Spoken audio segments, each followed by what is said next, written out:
Yesterday was the deadline, of course, for school districts to issue those pink slips to their teaching staff. San Diego Unified is facing more than a $120 million budget shortfall for the next school year. Local Assemblyman Marty Block has brought out a proposal to perhaps change that date those pink slips are handed out, and he joins us right now. Good morning to you. Good morning. So tell us what you've done with this legislation. Well, actually, about a month ago, the school district and members of the union came to me and asked if we could postpone the issuance of pink slips, because we don't actually have a budget for the state until June 15th. We don't have a good idea what the budget's going to look like till May 15th. So it really doesn't make sense to worry thousands of teachers and impact their performance with kids on March 15th. We know that 90% of those pink slips last year were rescinded, so not a lot of people were given those pink slips. But what about for that small percentage that do lose their jobs? Isn't it fair to give them notice so that they can start planning? The earlier we can give realistic notice, the better. But the key word is realistic. It doesn't pay to upset 2,000 teachers when many of them will actually be rehired. It impacts their performance with the kids. They start worrying about their mortgage, about paying their rent, instead of being able to concentrate on what they're doing, which is teaching our kids.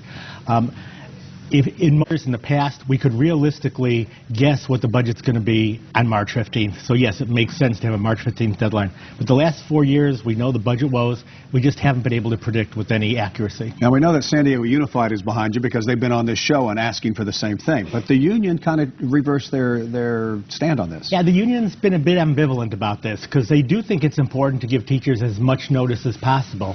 The issue is when you can't realistically predict. I mean, we could give we give out pink slips in December, and we give them out as early as, but it doesn't make sense to give them out when you really have no idea who's going to get laid off. The union understands that too. So originally they supported this bill, then they kind of were not certain. Now they've taken no position. They're neither supporting nor opposing. This legislation is only for San Diego Unified. Do you think that it could have an impact on other districts in San Diego County? Absolutely. We've had other districts that have expressed some interest in pursuing this. We're going to talk with them, talk with their unions. We don't want to do anything that teachers don't want. That's why it's important to bring the unions and the districts to the table.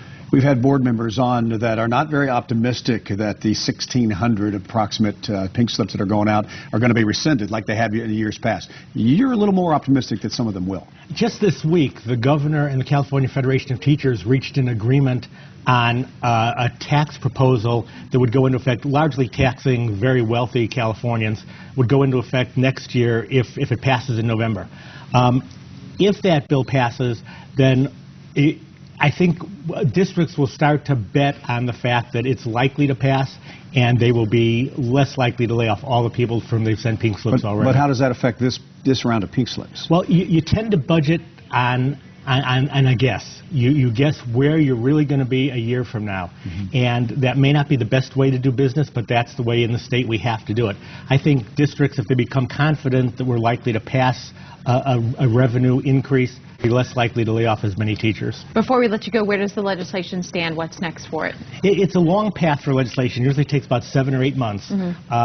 In this case, we had wanted a bill to be in effect for this March 15th, so teachers didn't get unnecessary layoffs this year. That's passed already. We don't.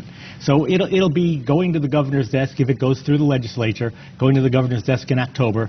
He will hopefully sign it then. It will go into effect next January 1st, and will then give the district and the teachers union a tool to delay pink slips next year. You know, we feel so much for those, again, approximately 1,600 teachers, but also the students that are going through this, wondering if they're going to have the teachers around, the teachers that they love next year. Oh, yeah, it's horrible for everybody, and hopefully we'll find more revenue and we won't have to deal with the pink slip date because we won't have to deal with the pink slips. Okay. Marty Block, thank you so much for stopping by. Thank you. Appreciate it. President Obama is